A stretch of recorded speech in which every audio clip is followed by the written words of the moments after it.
दोस्तों, आज हम राम मंदिर के इतिहास और बाबरी मस्जिद से पहले वहां पर क्या था और इन सब के बीच राम मंदिर और बाबरी मस्जिद को लेकर इन 500 साल में क्या क्या घटनाएं हुई है, इनके बारे में आपको बताएंगे।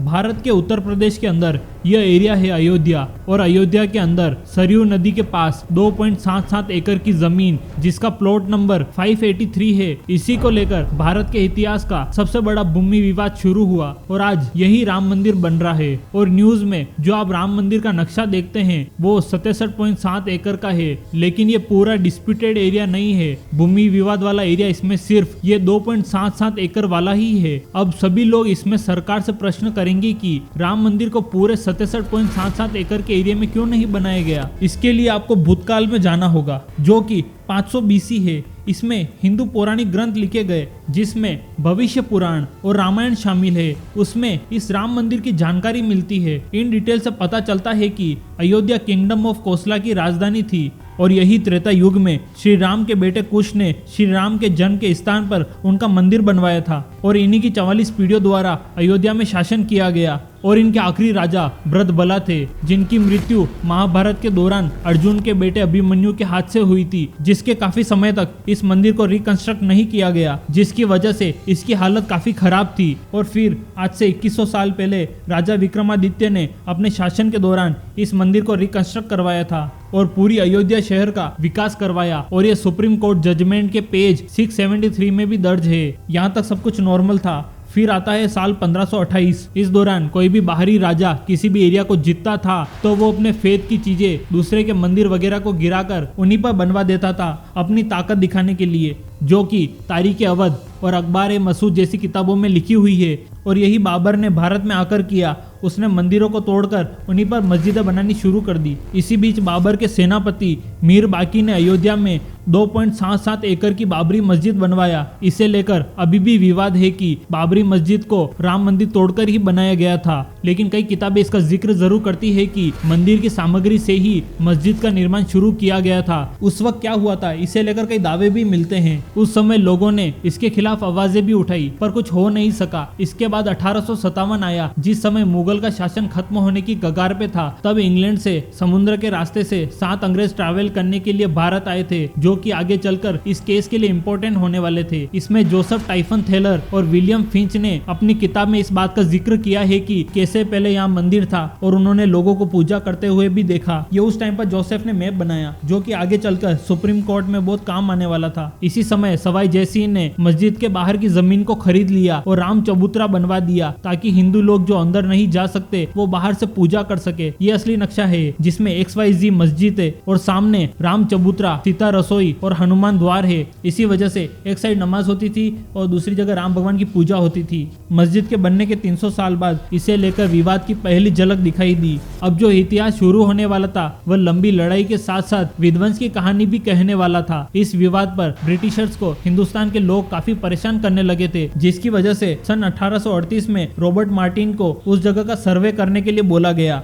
जिसमें उन्होंने कहा कि वहाँ मंदिर जरूर था लेकिन यह स्पष्ट नहीं हो पा रहा है कि वहाँ मंदिर को तोड़कर ही मस्जिद बनाई गई है। 1853 से लेकर 1855 के बीच में अयोध्या के मंदिर को लेकर विवाद शुरू होने लगे। इस समय हनुमानगढ़ी के साधु का कहना था कि यह मस्जिद राम मंदिर को तोड़कर ही बनवाई गई है, जिस वजह से वे उस जमीन पर कंट्रोल लेने जाते हैं। तभी पहली बार इन दोनों पक्ष के बीच रिकॉर्डेड मुठभेड़ देखने को मिलती है। उस वक्त सुन्नी मुसलमानों के एक गुट ने हनुमानगढ़ी पर हमला कर दिया था। उनका दावा था कि यह मंदिर मस्जिद को तोड़कर बनाई गई है, परंतु उस वक्त हनुमानगढ़ी मंदिर बैरागियों के अधीन था और उन्होंने आसानी से मुसलमानों के गुट को हटा दिया था। उस समय के तत्कालीन नवाब वाजिद अली शाह से इसके बारे में शिकायत भी की गई। अयोध्या तब नवाबों के अधीन था और इस मामले को सुलझाने के लिए कमेटी बनाई गई। उस कमेटी की जांच रिपोर्ट में सामने आया कि वहां कोई मस्जिद थी ही नहीं। इन दंगों से ब्रिटिशर्स परेशान हो गए और उन्होंने मस्जिद और मंदिर के बीच ईंटों की एक 7 फीट की दीवार बना दी। ये मैप में आप जो एक दीवार देख रहे हैं ये ब्रिटिशर्स ने बनाई थी। इसके बाद साल 1858 में निहंग सिखों के एक दल ने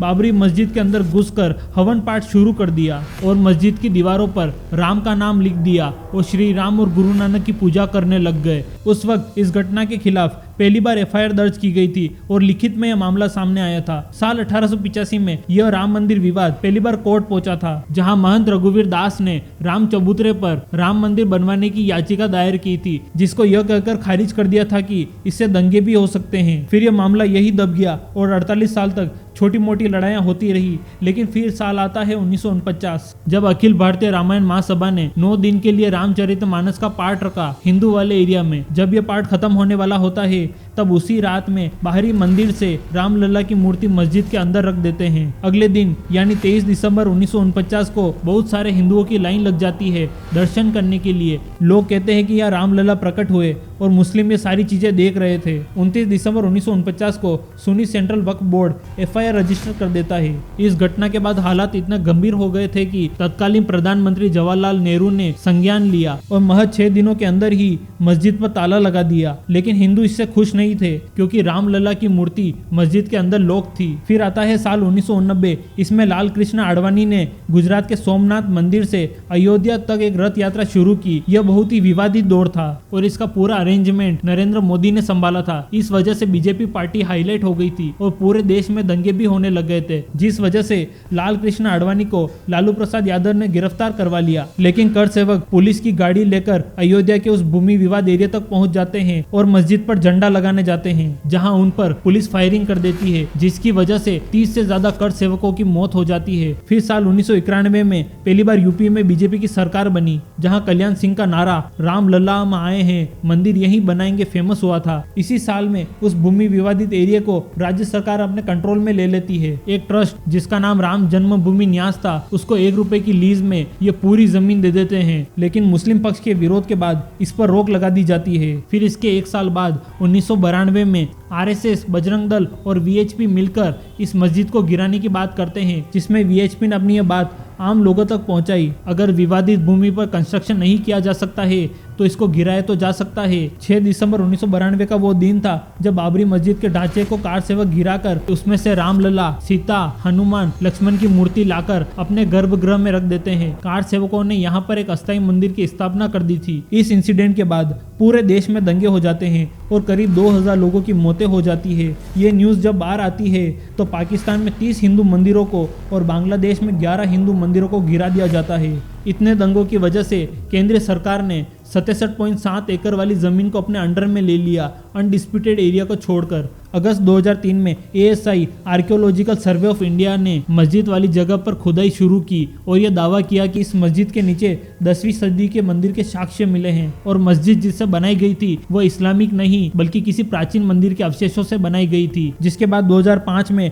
लश्कर तैयबा के 5 आतंकी जो बाहर टेम्पररी मंदिर जो बना हुआ था उस पर हमला कर दिया, जिसमें एक व्यक्ति की जान चली जाती है और कई लोग घायल हो जाते हैं। नवंबर 2019 आते आते सुप्रीम कोर्ट ने इस केस पर सुनवाई की और उन्होंने एएसआई की रिपोर्ट को माना, जिसमें यह सामने आया था कि मस्जिद से पहले वहां नॉन इस्लामिक ढांचा था, जिससे सुन्नी वक्फ बोर्ड का मेन क्लेम जो था कि मस्जिद खाली जगह पर बनाई गई है वो खारिज हो गया। दूसरी जो अंग्रेजों के ट्रैवल्स नोट्स थे जो हमने आपको वीडियो के स्टार्टिंग में बताया, उसने कोर्ट में रिटर्न प्रूफ की तरह काम किया, जिसमें श्री राम की पूजा होती थी और कैसे क्या होता था सब था। तीसरी, हिंदुओं ने कभी वहां पर पूजा करनी बंद करी ही नहीं।